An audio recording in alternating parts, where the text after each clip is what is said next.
Hi, my name is Mashiwa Hingwa. I'm the Senior Stakeholder Relations Advisor for Bannerman Mining Resources Namibia. Today, we're taking Eagle FM on a tour around our project, the Etango mine. My name is Andre Alberts. I'm the project technical manager. I'm a process engineer by background. And so we'll be taking you guys on site and giving you an overview of the construction activities and what the process will involve. Come with us as Andre gets to answer some very technical questions on what it takes to build a mine.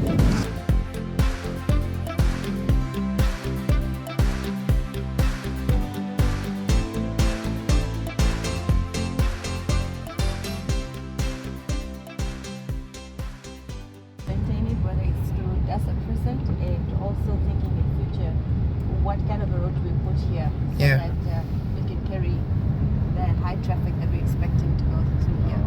Do we put a tarred road or do we find ways, other ways, and how cost efficient is that? So maybe if I think like what Masha said is the important thing to notice is that when you're building a mine like this, it's not just like doing it and you can leave it. You need to take care of this thing, right? Yes.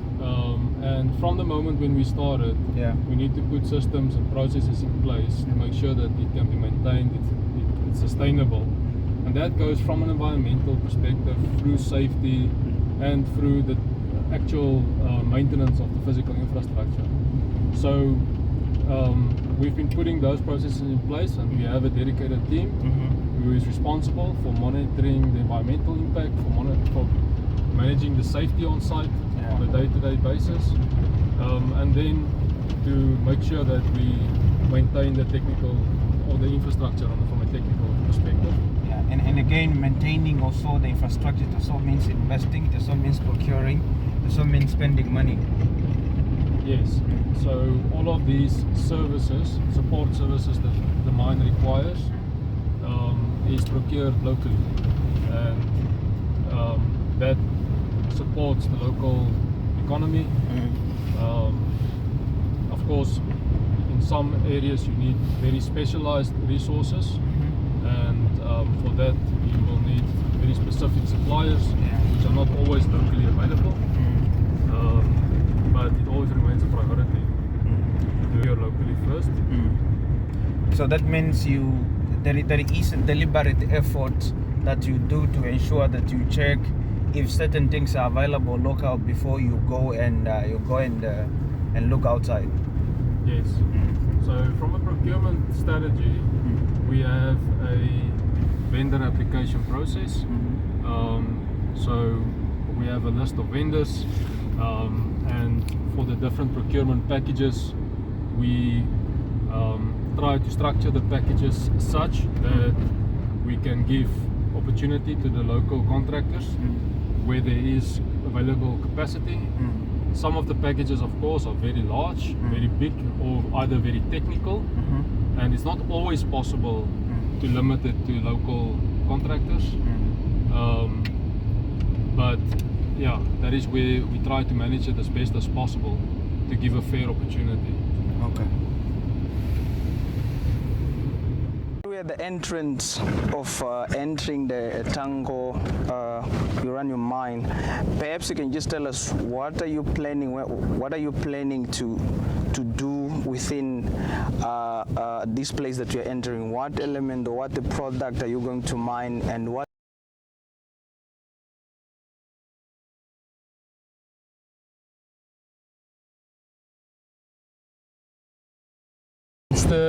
So the site we'll be visiting is Bannerman's Etango mining license area, and the process will be a uranium extraction process.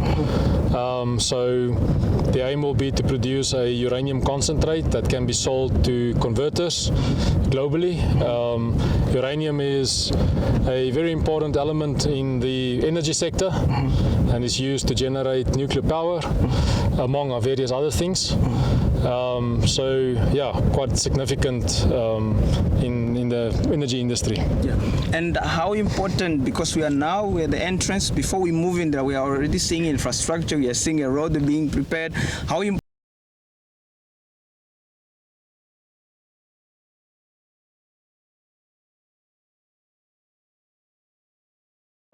It has taken us a very long time to get to this point where we are able to say that we are at the early phase of construction.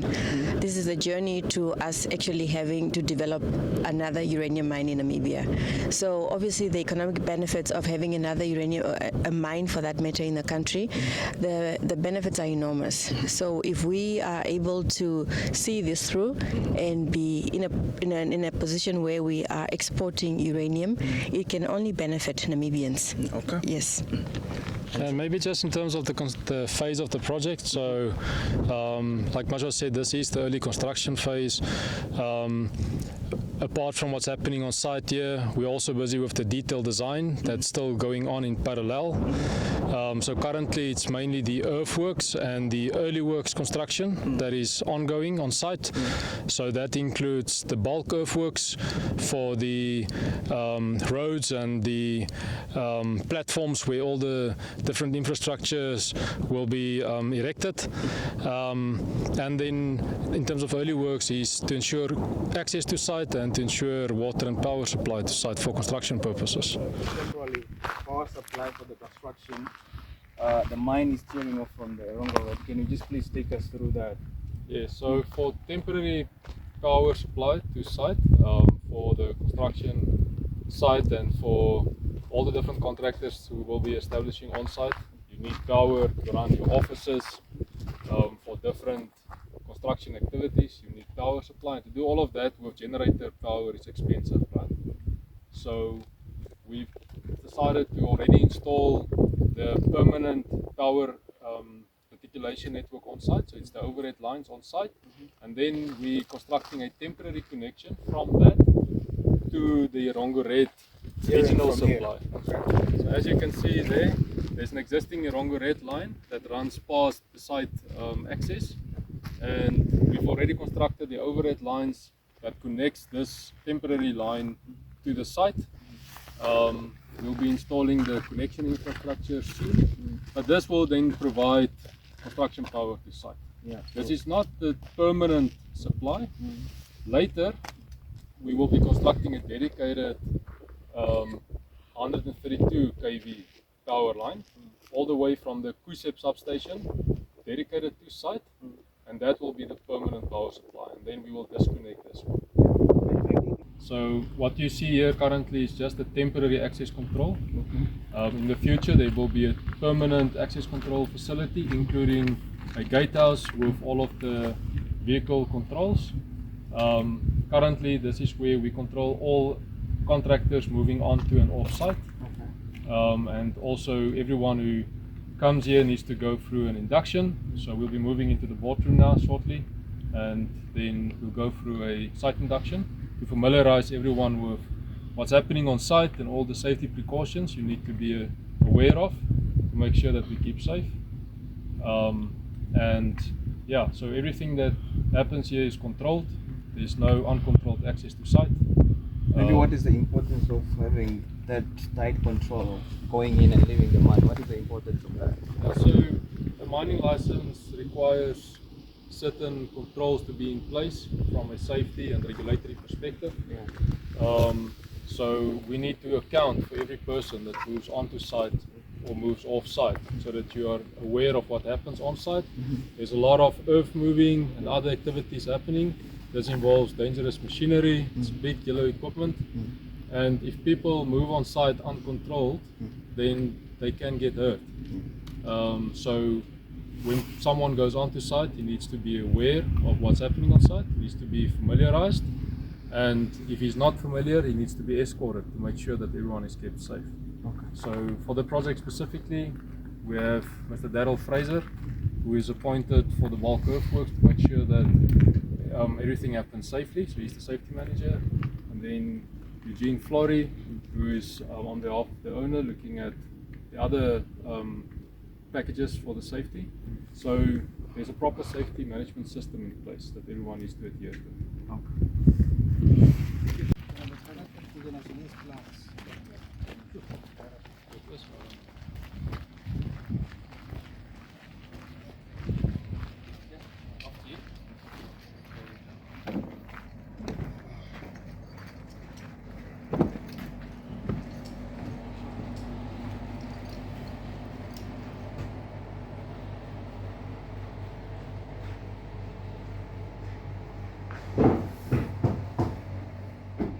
Well, welcome to the Bannerman Etango project. This is the particular VIP induction, and I'll just take you through a brief discussion on what the project requirements are in terms of health and safety risks going once you enter the main gate.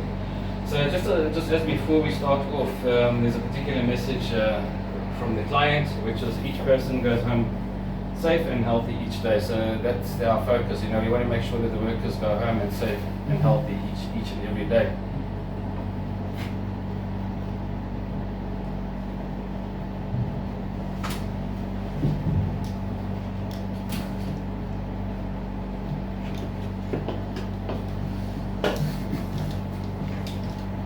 This is Bannerman Mining Resources Namibia, and currently targeting the development of a uranium mine and the associated processing infrastructure. The particular life of the mine is expected to be plus minus 15 years. The mining operations will be carried out by a contractor, and this is based on a fleet of mine haul trucks engaged in conventional open pit mining techniques. The process plant, as you can see here, will process 8 megatons per annum, and there's obviously an engineered processing route through the crushing, screening processes to the final product. The project location is within the Namibia National Park. With us being in the park, there's certain environmental laws and requirements that we need to abide by while we are building the plant. This is situated about 37 kilometers east of the Swak Point and 67 kilometers northeast of the deep water port of Walvis Bay. When we're looking at environmental health and safety risks on the project here, in particular, we focus on your dust, wind and fog. With that comes your hot and cold temperatures, leading us to various types of exposure, one exposure being dehydration and sunburn. And that's the importance of hydrating yourself and drinking sufficient cool drinking water, rest and rotation of crews. Another risk we need to look at is the driving and speeding on site. So there's certain requirements for driving, and there is speed traffic requirements as well. As you saw when you come through up to the main gate, the speed limit is 60 kilometers an hour. Once you pass through the main gate, it reduces down to 40 kilometers an hour. And then dependent on the construction areas, that will go down to 15 to 20 k's an hour, dependent on the risk. Being in the national park, there's various animals, snakes and scorpions over here. So just to share with you, since we've started the bulk earthworks and we've implemented an animal sightings register, we're sitting at about 30 sightings now, and that's springbok, ostrich, blackback jackal, snakes, particularly the horned adder, and scorpions. So we obviously ask everybody on the site to, if we see them, just please leave them. Let's just record them, obviously, for recording purposes. Okay.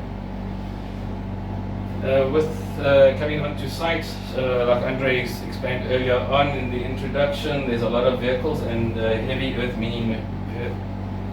moving machinery that's out there. So we've got to focus on man-machine interface. With construction comes a lot of noise. We've got to take into consideration that we've got neighbors over here being Goni contests, and then this is also a tourism industry as well. So once you go through to the primary crusher, I'm sure Andre will show you. If you look across to the moon landscape, there's the lookout points there where the tourists are taken by the tourism operators as well. So we've got to take that into context as well, that we've got tourism close to the project site as well. With coming onto a construction site, and particularly this environment, we are prone to slip, trip and fall risk. Obviously that's because of the uneven terrain that we're walking on.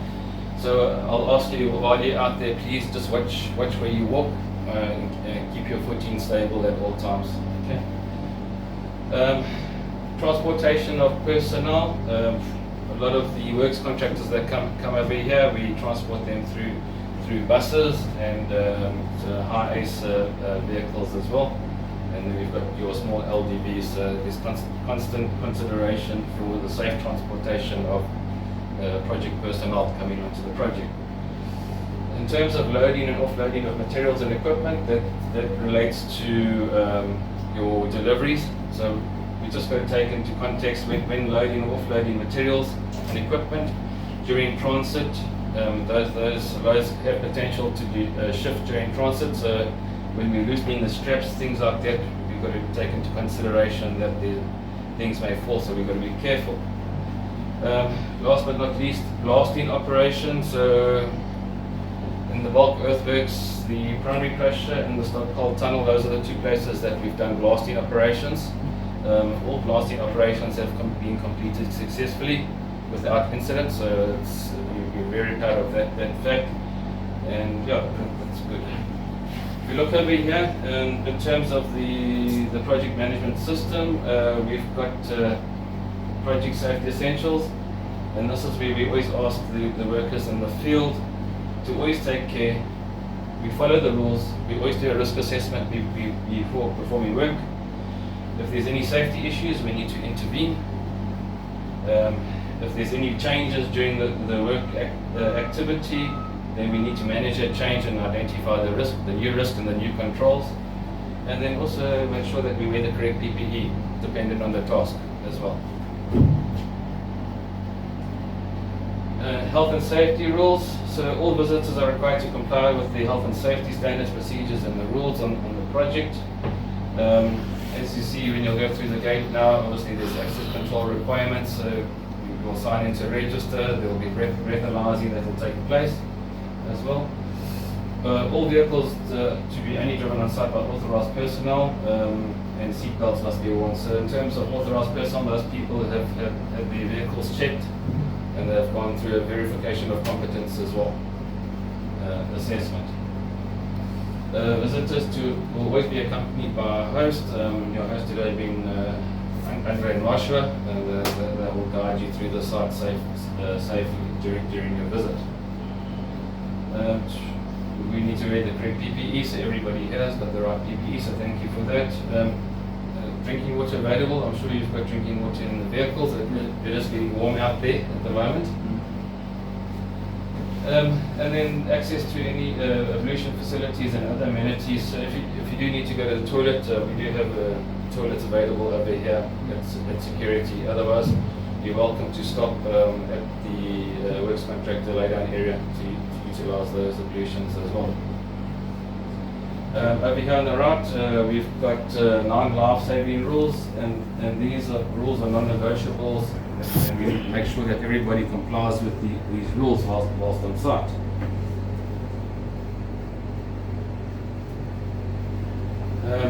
For those that are requiring the need for sunscreen, it's advisable. As I said before, it does get quite warm out there, and prevention of sunburn. And that's one of the reasons why we are wearing long sleeves as well. So, skin irritation and sunburn, that type of thing. But it's a preventative measure. And in the hot conditions, and as a reminder, let's hydrate ourselves, drink plenty of water, and so we prevent dehydration. You are welcome to, during your visit, if you see any unsafe acts or unsafe conditions, or even something positive, please feel free to notify us, so we can make the necessary improvements, adjustments, and also congratulate the team for working safely as well, in terms of the positive as well. Smoking, so there is designated smoking areas, so if you do need to have a smoke, obviously you'll be guided to those areas. And then just that we ask that you follow the instructions of safety and security personnel during your visit. In terms of the demonstration plant, are you going that way today or not? Probably not. Probably not. Stage. Okay. So at a later stage during your visit, I'm sure you'll be taken through to the demonstration plant of the client, and that requires that acid-resistant overalls are mandatory in that specific area, as the plant is operational. With that comes your hard hat safety glasses and safety boots, as per the PPE requirements for the plant. And then just as a reminder, when climbing up and down stairways, always maintain 3-point contact, and that will prevent you from slip, trip and fall, either going up an incline or a decline. In terms of the Namibia National Park rules, we ask that everybody that visits the site is to abide by these rules. And then there are times that we are approached by the park wardens, so we need to follow their rules and abide by the directive or instructions that they give us. And then just as a reminder, in terms of wildlife and plant life, we need to be mindful of the wildlife and of the protected plants that we have here, out over here. As I said earlier, we need to report any sightings and then stay away from areas where plants are barricaded or signposted. And while we say that, we've got a protected plant over here called the Welwitcher. So those have got no-go area signs and everything around them. In terms of medical and emergency response, we have EMED on site. We have two paramedics who's constantly on site at all times, one driver, one paramedic. And in the event of emergency, please follow your host. They will know what to do, and they will guide you to the nearest emergency assembly point. Always follow instructions from the appointed evacuation marshals, and they will guide you in safe movement between the various areas should there be an incident that happens in evacuation. When we do get to the assembly point, please make sure that you report to your host. For example, what we'll do here, if there was an emergency over here, we will use this register to obviously mark you off on a road call as well. And yeah, detailed emergency plans are posted through the site. And at the bottom here you can see these are the mandatory emergency contact numbers for the project. And thank you very much. It's very short, very brief. This is one of the shorter ones. There is a, we do have environmental induction. We've got a full project induction, that type of thing as well, for the people that do come onto site. So thank you for that, and enjoy your visit. Yeah, thank you. We've been operating the Bannerman project for about 15 years. And through all these 15 years, we've had a zero lost injury time. So work is always continuing when we know something happening. So we take safety very serious. The nature of our business. So you have to bear with us if we are going to be very strict. We really want you to enforce our rules in terms of safety. So there's no rushing through them. They have to be done, and everyone who's entering need to have such. Always, yes. Okay. Yeah. For the past 15 years, we've been telling everyone to enter here now. It hasn't been like this here, but we do have office inductions. The staff is always always go through an induction. Okay. What to do when you are out there in the field. Okay.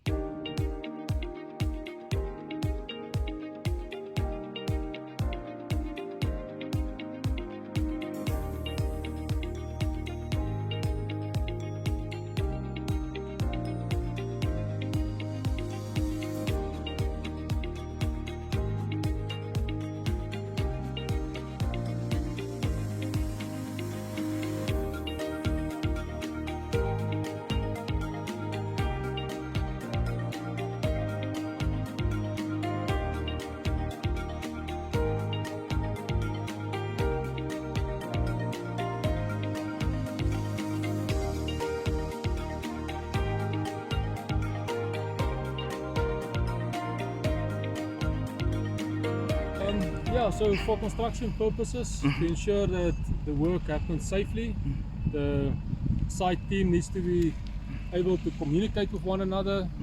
For that purpose, we established a temporary communication tower to ensure mobile connectivity on site. So currently we have MTC reception on the whole site. And for the permanent installation, we will look at a more permanent solution. But it's important to have communication available on site so that the teams can communicate effectively and the work can happen efficiently and safely. Now, From our reading, one of the most important components of uranium production is water. And you were even talking about the precipitation there. So if you can just maybe also give us a detailed explanation of, because this is one of the first infrastructure or one of the most important infrastructure that you colleagues have already started with. What is the importance of having consistent supply of water when it comes to uranium production? Yeah, so I think the first thing is when you construct the mine, you need water for construction. So all the earthworks requires water. You need to moisten the material before you can place it on a road surface to construct the road. The contractors on site need water from a health and safety perspective, and from an environmental perspective we need to manage dust. So you need to keep the construction roads wet enough to limit the amount of dust generation. So water is very important. Even from the early stages of the plant. During the operation, all of the processing stages will require water to effectively extract the uranium. So it is a fundamental input into the process.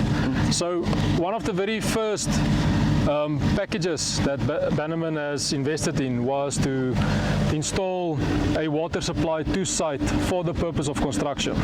So a temporary water line has been constructed all the way to site, connected to the Rossing line, and we have a 700 cube reservoir on site for intermediate storage, and we have a 9,000 cube pond lined with ACP liner also on site for water storage during construction.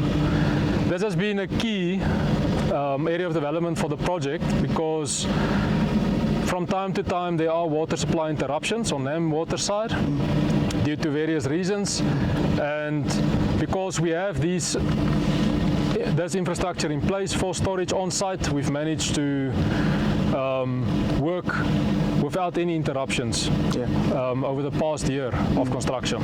Yeah, maybe just to take you a bit back, because context is very important. Context is very important. You say that you need water to manage the dust, but also for the uranium production. Maybe if you can just give us perhaps some sort of percentage to see how water intensive the uranium production is. So for the uranium production itself, does that count like to say 50% of your water consumption? Yeah, no, more than 50% is required for the uranium production itself. So it is a water intensive operation, but we've built in a lot of ways to save on water, so to optimize the water usage as well as effectively as possible. So as part of the detailed design, we have multiple purification stages where we can recycle some of the process solution to reuse it, and in doing that reduce the water, the fresh water makeup for the plant. Because it's a heap leach operation, we have the capability of draining down solution from the material before it's transported to the waste storage facility, so we retain as much as possible of that solution. And in doing that, I think we've managed to effectively manage the water the usage of water compared to many other mining operations. Oh, so yeah, and that the process is actually very important in terms of sustainability. So you do not just use water once, but in that process you keep retaining from every solution that you produce. Yes, so the water effluent has been minimized as much as possible. So in actual fact, we don't intend to bleed any solution specifically, except for what is retained in the ripios or the waste, the spent ore material that goes out of the plant. So, yeah. Yeah, you mentioned also that in terms of storage, is this the only storage, or there is also one on the ground where it is lined with plastic under? For the construction water, this is intermediate storage, and then there's a 9,000 cube pond at the back there. Behind the telephone pole, you'll see the dark area. That is a lined water pond where we can store 9,000 cubes of water for site use. During the permanent operation, there will be a big freshwater storage pond that can store up to 68,000 cubes of water to ensure that the process can continue for up to 10 days of interruption in the main water supply.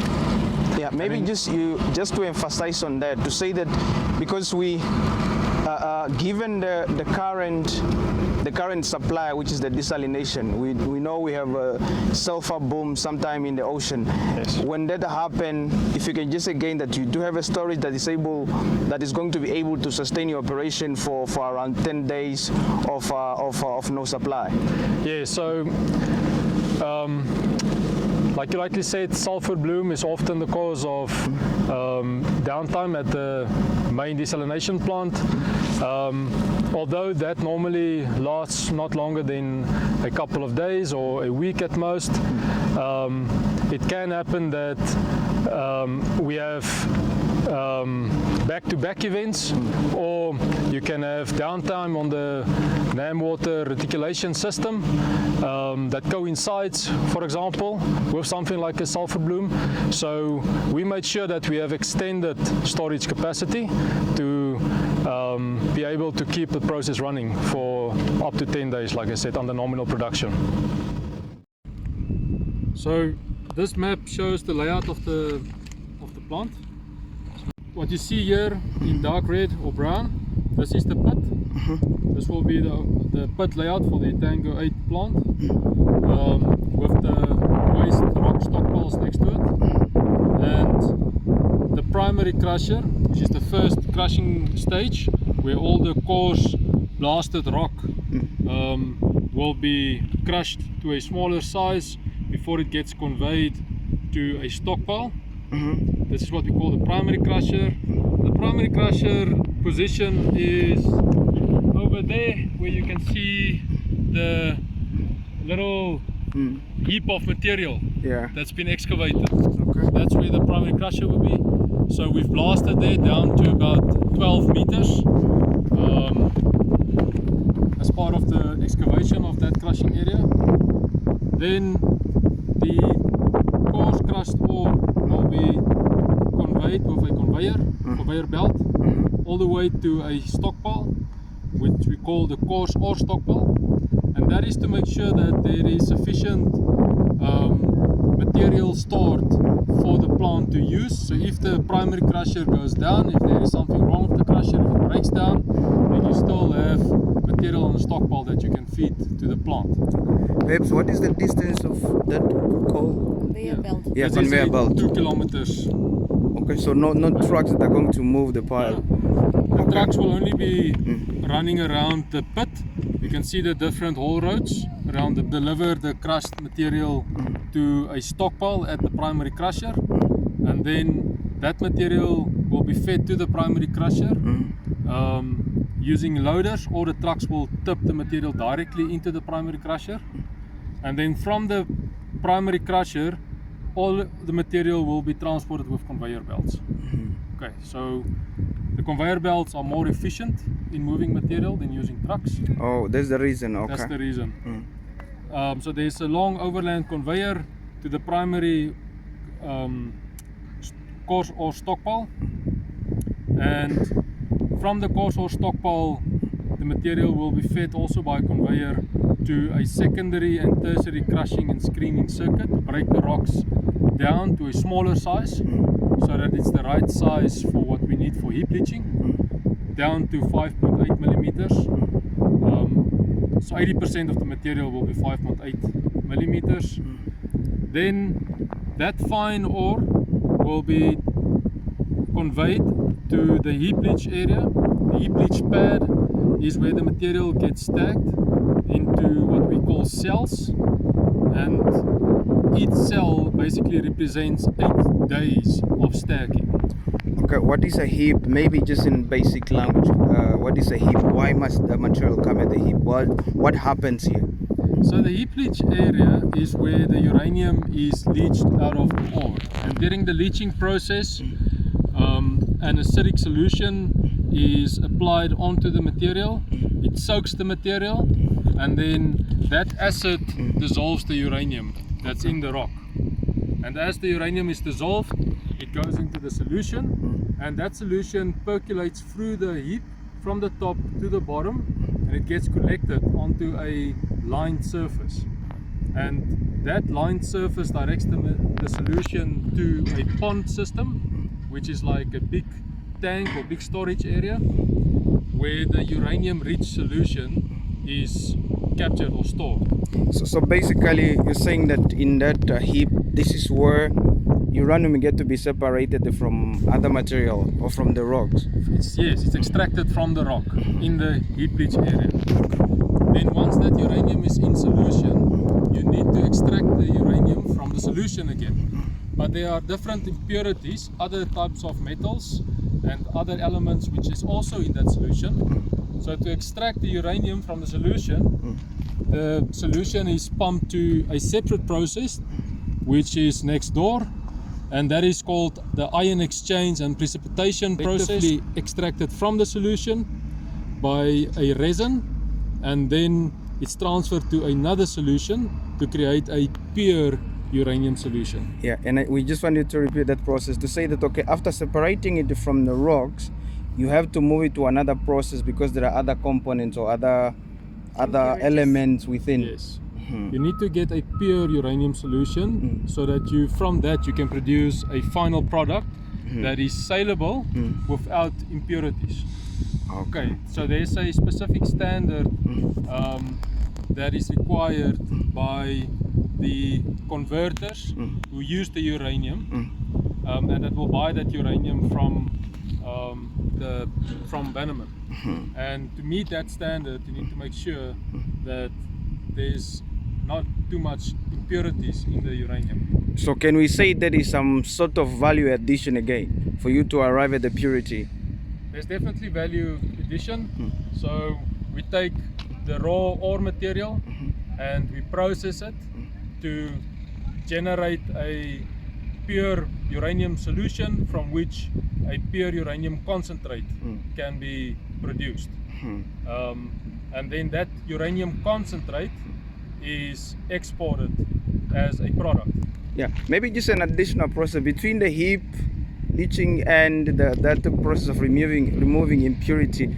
Which one take more days and which one is more costly? Yeah, so the total time on the heap leach is 40 days to extract the uranium, and that includes the stacking of the material and the removing of the material after it's been leached. Then the uranium passes through the purification stage, which is a fairly quick process, and by the time it reaches final concentrate, we're talking about another week maybe at most, and then the uranium is in a final product form. Okay, so from extracting the raw material itself to the purity stage, how many days are this? Because they indicated like around, how many days probably does it take to arrive at the purity level from raw material to the purity stage? So for the whole circuit, from raw material to a purified product, we're talking about you can edit this, let me just do the sum quickly. 40 days for the whole process. So it takes around 40 days. So it takes around 40 days for uranium from when the ore is extracted from the pit until the final product is produced. And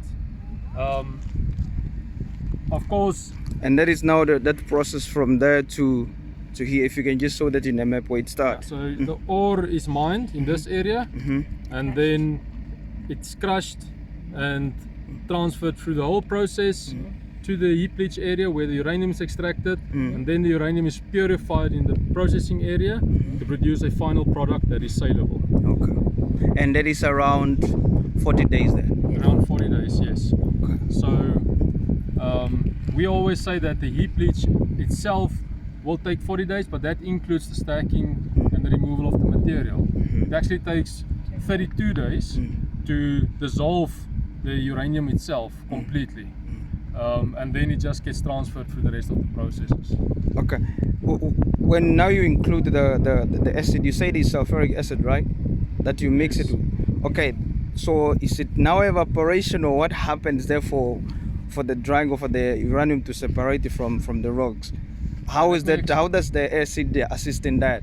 Let me explain the process then. So during the leaching process, a sulfuric acid solution is used to irrigate the ore, and the sulfuric acid is the reagent that dissolves the uranium. So sulfuric acid is also the main reagent for the process to work. After the uranium has been leached from the ore and it's now in a solution form, to neutralize that solution so that you can precipitate the uranium, we used caustic soda, or what we also know as sodium hydroxide, as a neutralizing agent. And then to precipitate the concentrate, we use hydrogen peroxide. And then after the yellow cake is produced, which is the uranium concentrate, it gets dried and heated in basically an oven or a kiln to produce a dry concentrate that can be drummed and it can be sold. Yeah, just maybe while you are there, you mentioned different elements that can be input. So we do know that we are producing some sort of acid in Namibia. Are you also planning to procure some from Namibia, or you have already off-takers where you're going to get your sulfuric acid? Yeah, so the plan is to procure acid locally if available. Alternatively, Bannerman is looking at investing in a storage facility in Namport, so that acid can be imported to ensure there's a acid supply, a reliable acid supply. Okay, and also you mentioned the word hydrogen. I'm sure if people go hear the word hydrogen, they'll be asking, like, are you going to procure, or does hydrogen carbonate come already a made component, or? No, so it's not hydrogen, it's hydrogen peroxide. Or hydrogen peroxide, yeah. Hydrogen peroxide is the agent by itself, which will be procured. Hydrogen peroxide is not made locally, so it will be procured from foreign suppliers. Yeah, but in case we started producing it, given our industry, we can also look inside regarding that if that happens. That will need to be done on a case-by-case basis. Okay. Okay, so that's the layout. Then the waste material, basically after uranium has been extracted from the ore, the spent ore, what we call ripios, in other mines they call it tailings. In this case, it is a fairly dry material at about 8 to 9% moisture content, and for heap leaching operations we refer to it as ripios and not tailings. The ripios will be conveyed with a conveyor system to a dedicated storage area where it will be dumped and stockpiled in layers, and then in the future it will be covered with waste rock and capped to make sure that it is safe. Yeah, maybe just to put it in basic language, what is rapios is like waste? Ripios is the spent ore. It means it's ore that no longer contains uranium. So when you take the ore and you extract the uranium, that rock, we refer to it as ripios, or in other words, tailings. At all mines, you produce a waste stream after you've extracted the mineral, and that waste stream is normally referred to as tailings. So like I said, in the case of heap leach operation, we just call it ripios. Oh, okay. Yeah, okay, so now you got the uranium, the purity now from there. So moving it now, do you have the storage? You are going to have the storage within here, or what is the process? So the uranium concentrate will get drummed, so about 400 kilograms of uranium per drum, and then about 400 kilograms per drum of uranium concentrate per drum, and then it will get containerized and transported to Namport, where it will be loaded onto ships and transported to international off-takers, to the converters. that process depends on the availability of ships and the coordination of the ships. So there will be inventory stored on site until a batch of uranium can be dispatched for sale, and then that will be sent to the harbor. Yeah. One will also wonder, like in terms of the specification of the drums and their ability to be produced inside. Have you already got where your suppliers of those, or you're still looking into it?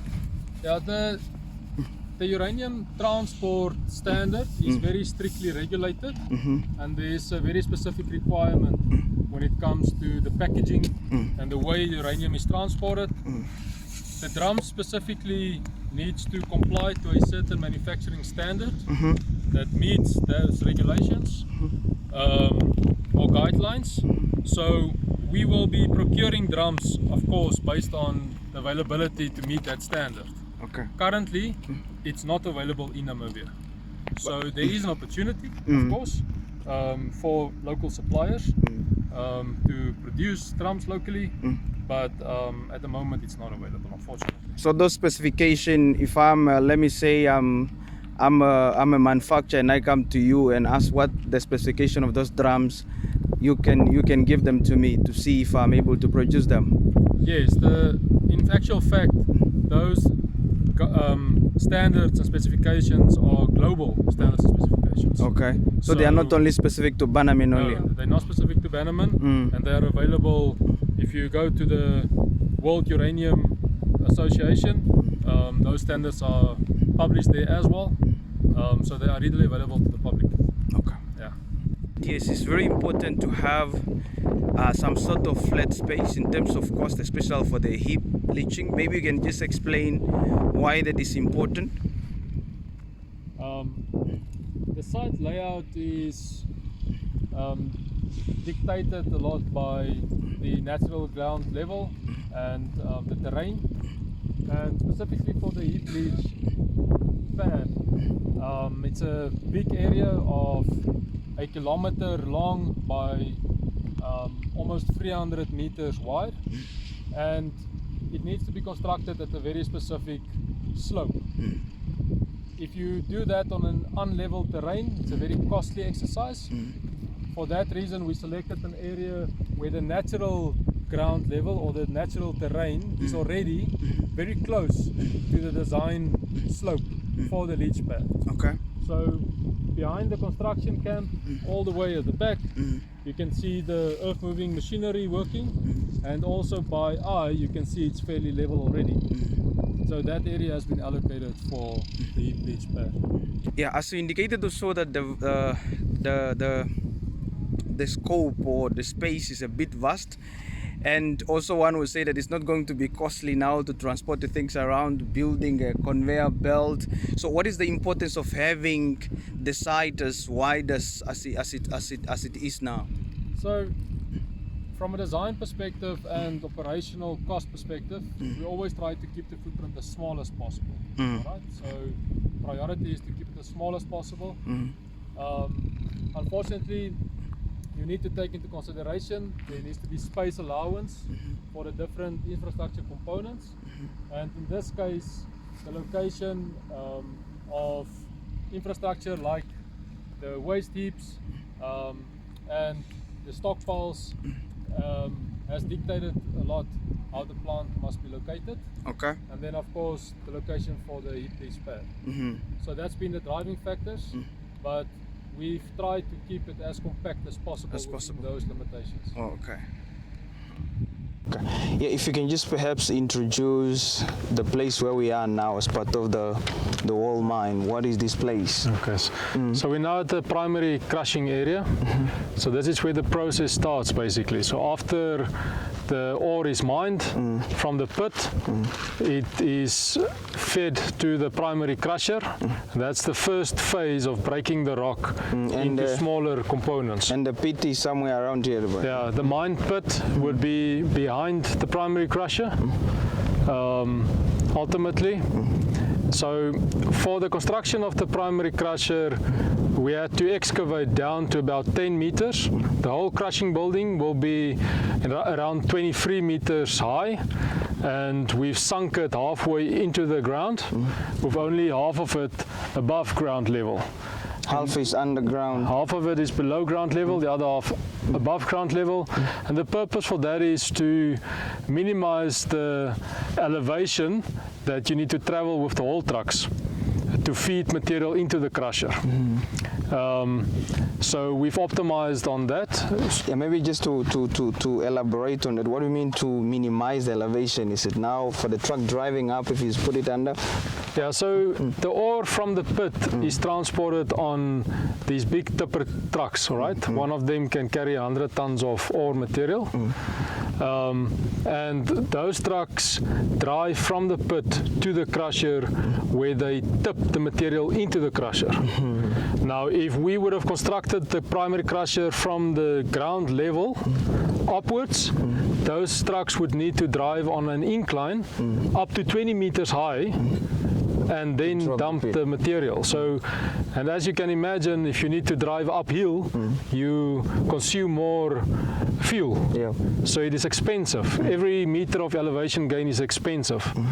So to optimize on that, in terms of the long-term operations, we compromised by lowering down the basement of the crusher to 10 meters below ground level and having the top at 30 meters above ground level.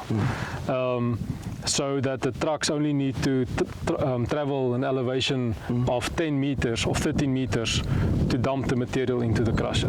Yeah, maybe just also to explain the importance of the primary crusher in the process of uranium production. How important is this component to the whole mining process? Now, when you want to extract uranium from the ore, you need to first break down the rock into a small enough unit so that when you leach it, the solution can quickly get to the mineral, the uranium mineral, to dissolve that uranium and get it into a solution form.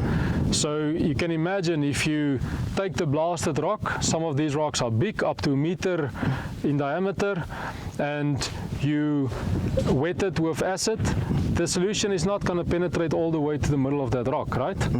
So there are various crushing stages to break down the rock from the run-of-mine size. If you say run-of-mine, it is the size that the rock comes out from the pit, to break it down into a small enough unit that you can effectively leach all the uranium that's in that material on the heap leach pad. So for this process, there will be 3 crushing stages: the primary crushing, then you have secondary crushing, and then tertiary crushing. All right, so the primary crushing happens at the pit.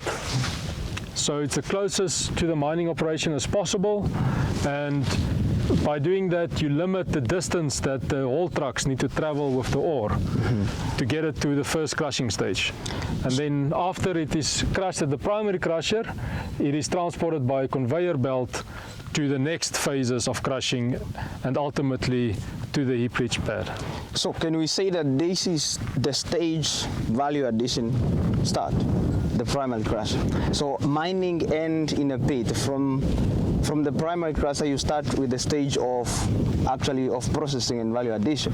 In my opinion, value addition starts from the mining already, when you start opening up the pit and blasting, because then you get access to the material.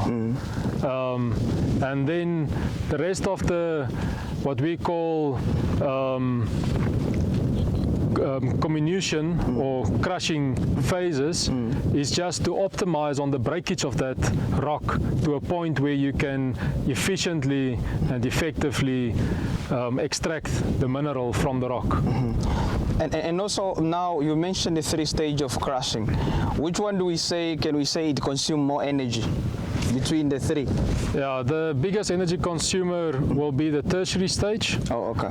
So for this process, we have a high pressure grinding roller, and so it uses high compression forces to break the rock down into a small unit, and that requires quite a bit of energy. So for those people who are more familiar with mining operations, in many other processing operations you have a milling phase where you grind the rock down to a very small particle size. For heap leaching, we don't need it to be that small, so we don't need it below 1 millimeter, for example, in size. So we can use the high pressure grinding instead of milling.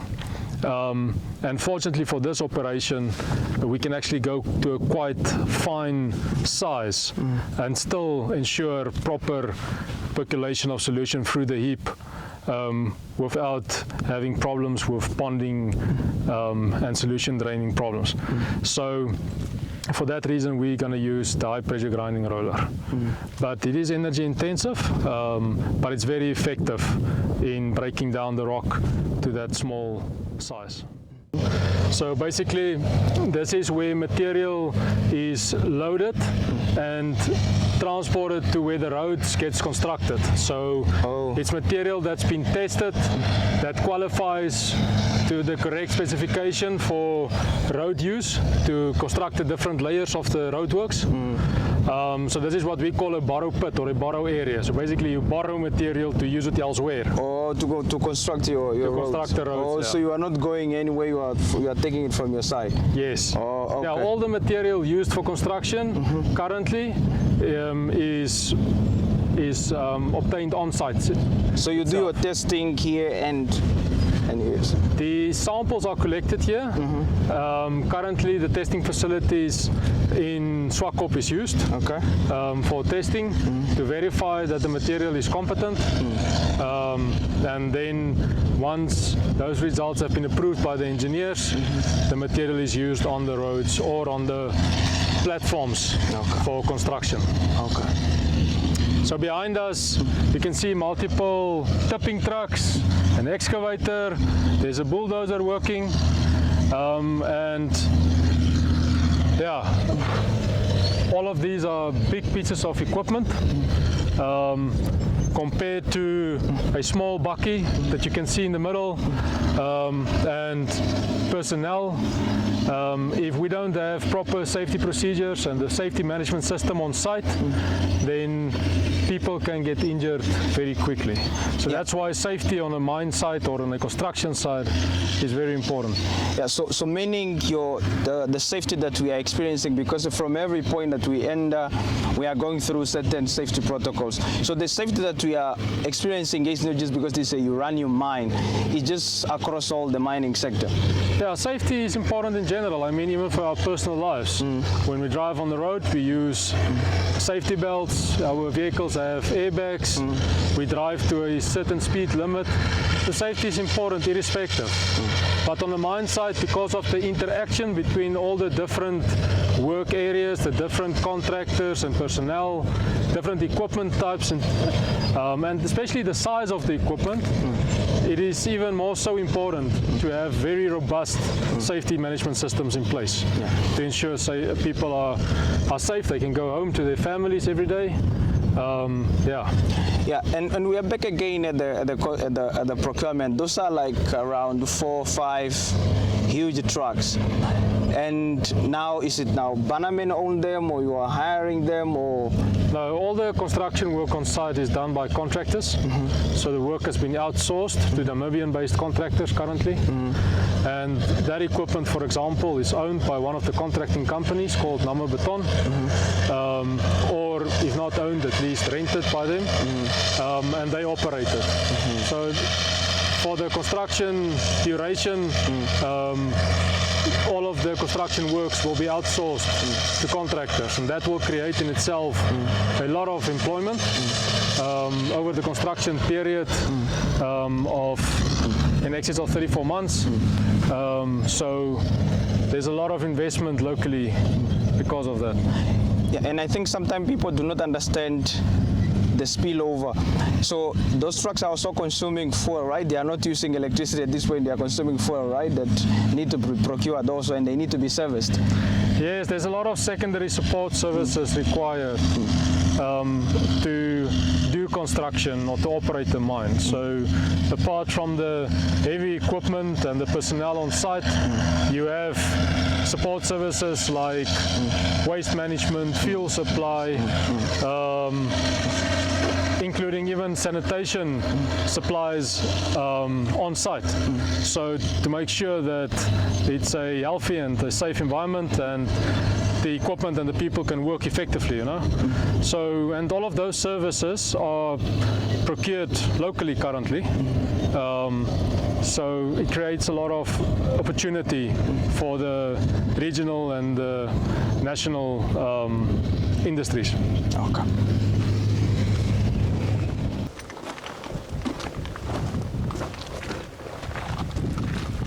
So it's just important that this area is classified as a restricted access area because it is a deep excavation. It's up to 10 meters deep with vertical slopes on the side. So we're not going to step close to the excavated sites. We'll stay back so to ensure that everyone is safe. Okay.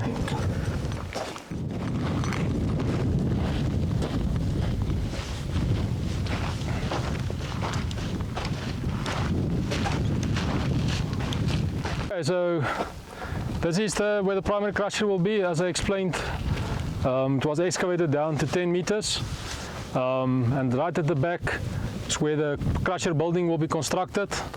Half of it below the surface and the other half of it above surface. And then the first conveyor will be coming out from this incline to meet the long overland conveyor that will transport the primary crushed rock all the way to the coarse ore stockpile at the central plant area. Okay, that's about it. Okay, you mentioned, I think you mentioned the main reason for having a conveyor belt. I think you should just emphasize more on that, like why not using the truck to move from the first primary crusher to the next one? What is the importance of having that in place? Yeah, so to transport material electrically on a conveyor belt is more cost efficient than to use diesel powered haul trucks. For that reason, you want to put the primary crusher as close as possible to the mining area, and then crush the material down to a manageable size so you can transport it on a conveyor belt and then transport it to the central plant area where the rest of the processing will take place. And then the rest of the crushing also happens there.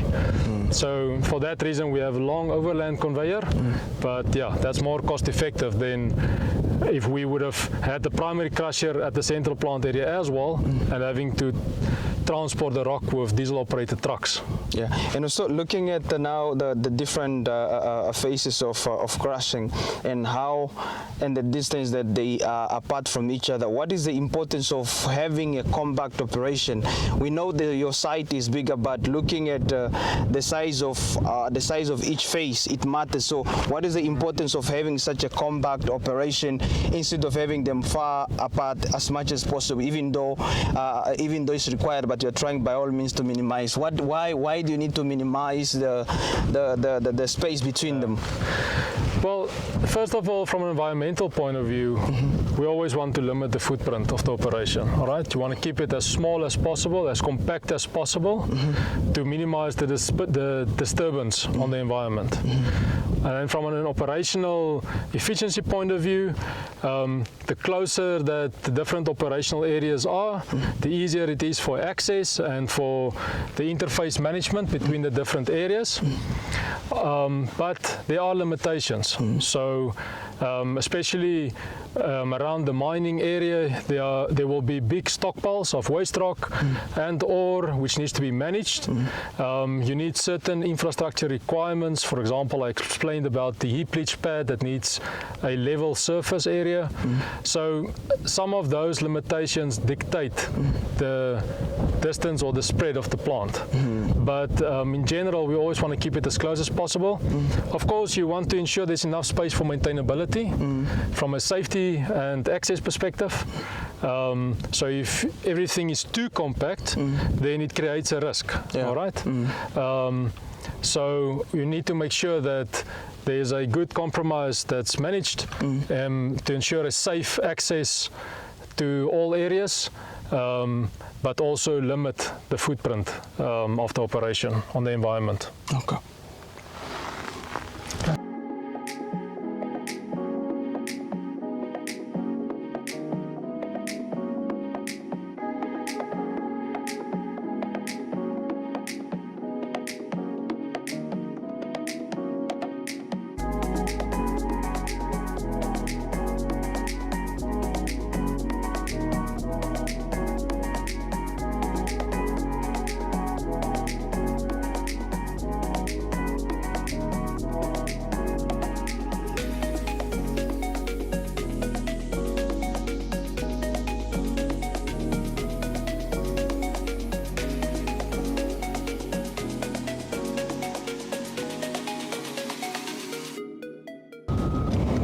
So Andre, you have also mentioned that apart from the other storage, there's also a pond that you have also built in terms of storage. If you can just again maybe elaborate on it.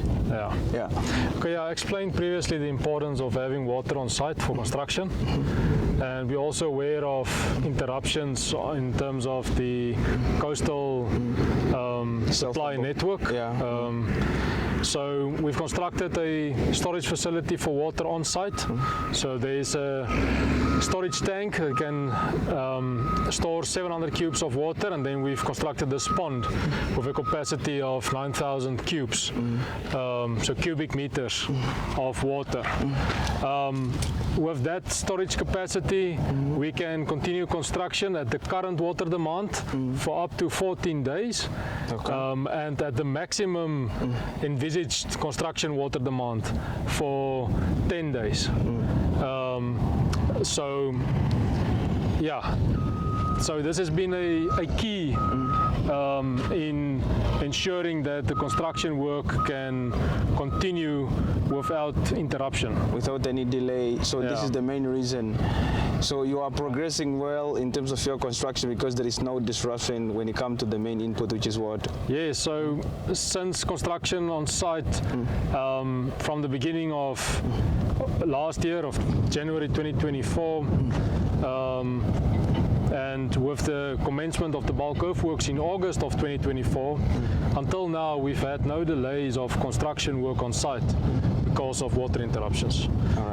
So this pond has only been constructed towards the end of last year, and there was a major interruption in November because of maintenance on the coastal network, and we managed to operate on site through that period without any interruption. So so just a correction, maybe at the maximum construction water demand, we'll be able to operate on site for 5 days continuously without any interruption. Perhaps if you can just also now introduce this place. This is the only place with so many equipment and vehicles and everything. So if you can just give us the details of this place. Yeah, so where we're at now is the construction management camp on site. So this is where the construction management offices are, and also where the equipment is maintained and where the fuel is stored. Behind me we have the emergency services who is on standby throughout the time that construction happens on site. So this is call it the management center for the construction works on site. Wood PLC is the EPCM contractor who is managing the bulk earthworks construction, and their offices are also based here, and they have represented representatives for construction management and safety management and quality management, of course, at all times during the construction. But the rest of the workers, they come from somewhere? Yeah, so the contracting staff, of course, everybody is transported to site and from site every day. There's no accommodation on site. Accommodation is from the neighboring towns. And the Bannerman offices is in Swakopmund. So Bannerman representatives will typically travel to site on a daily basis as and when is required. So behind us we have the safety board with all the safety stats, and we keep that updated, all the latest procedures and policies. Then also the statistics in terms of incidents or any occurrences. So fortunately there has been no major incidents on site throughout the whole construction period, and no lost time injuries at all. Okay. So it's been a very positive construction phase until now. Then you have also mentioned that most of the workers are also being transported, so that means there is also a transportation company, a local company that was hired now to transport the workers here, and also vehicles hired to transport the workers here. Yeah, the contractor is responsible for transporting his own personnel. Whether he uses his own transport or whether he subcontracts to another transporting company is up to him. As long as the transport requirements adhere, or the transport facilities adhere to the requirements for site in terms of the vehicle specifications and standard. So at the moment it's the contractor's responsibility. Okay.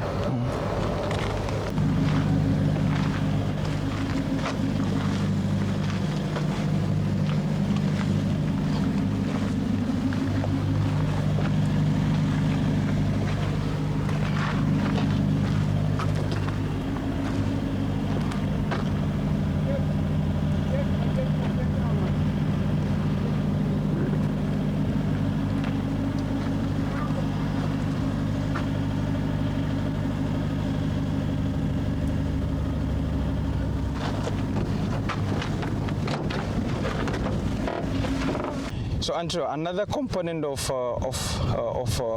mining or uranium mining is heap leach, if I'm pronouncing it correctly, and you indicated this is the place.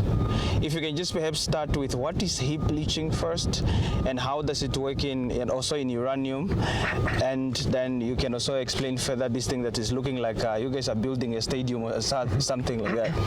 Yeah, so heap leaching is the part of the process where the uranium is extracted from the solid ore material or from the rock into a solution. Now, leaching is the concept of dissolving a mineral from a solid material to extract it into a liquid solution. So in many mining operations, it's done in big tanks. Then we call it tank leaching or agitated leaching. Sometimes it's done in big vats, and we call it vat leaching. Or especially in low-grade operations, where we want to keep the capital cost down and not invest in those big expensive tanks with the agitators and all of that, it is preferred to do it on a heap leaching basis. So basically the ore is stacked on a heap, and then it is irrigated with a leaching solution. In this case, it's an acidic solution. We use sulfuric acid as the main reagent, and the irrigating solution or the leaching solution is irrigated on the top of the heap. So imagine where this flat surface is, there will be a 5-meter high heap of ore stacked or placed, and then at the top of that, in the same way that you would irrigate your garden, we would irrigate the rocks with acidic leaching solution, and then on this flat surface below the rocks will be a plastic liner so that the solution, when it drains through the rocks, it does not penetrate into the underground, but it gets collected onto that liner and it drains down into a trench system, and the solution ultimately runs into ponds, which are also lined. So in that process, the acidic solution extracts the uranium from the rock, and that solution that now contains uranium is collected into a pond system, and it can be further purified, ultimately to produce a uranium concentrate in solid form after ion exchange and then precipitation. Yeah. Then how do you prevent it from evaporating? So there will be evaporation, especially in this desert landscape. There will be evaporation, and you need to account for those evaporational losses by allowing enough water supplement or water makeup into the process. So evaporation is actually one of the biggest losses of water in this area. And to minimize evaporation, on the ponds, for example, as part of the design is a lining system on top of the solution to minimize evaporational losses from the ponds itself. There will be various solution ponds for storage and the water storage ponds. So that's one way of minimizing evaporation losses. At the top of the heap surface, it's not really feasible to have a lining system for minimizing evaporation losses because it's a fairly quick process, considering only 40 days from when material is stacked until it's removed again. So to have a lining system that needs to be placed and removed all the time will be a constraint for the operation. But we also use a drip irrigation system instead of sprayers, so that you reduce the amount of evaporation as well. So what gets to be evaporated is mostly water, not the uranium itself? Yeah, no, the uranium will not evaporate, so it's only water that evaporates. Okay. And the uranium and the rest of the components in the solution remains behind. So, yeah. Perhaps you can just take us through the size of the heap leach, please. Yeah, so the leach pad in itself will be 1 kilometer long. From the two furthest areas, it's 1 kilometer long by almost 300 meters wide. So each cell, there will be 10 cells. Each cell is 100 meters by 260 meters, and there are 10 cells. So it's 10 times 100 gives you 1,000 meters. It's 1 kilometer long by 260 meters, and then there's another area for where the conveyors will be moved and where the solution will be collected into trenches. So the whole heap leach pad will be around 300 meters by 1 kilometer, and the material will be stacked at 5 meters high. Yeah, but you have also mentioned that yes, the uranium is going to when it dries, when it's going to be collected. Okay, when you are drying it, how do you dry it? Because do you dry it in an open space, or when it's being dried, it's being covered to prevent wind because it's windy in the desert? How does that work? Yeah, no, so the ore gets placed on the leach pad, and then it's irrigated with solution to leach the uranium.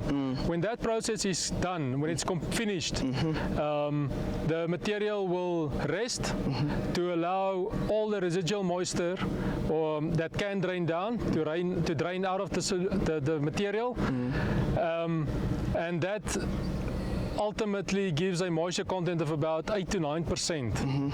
And only then is the material removed from the leach pad. Oh, okay. So it will be drying in the open here, and then it gets removed to the Ripios dump. And the Ripios dump is an area allocated at the back there of the leach pad. So we call it dynamic leaching, meaning that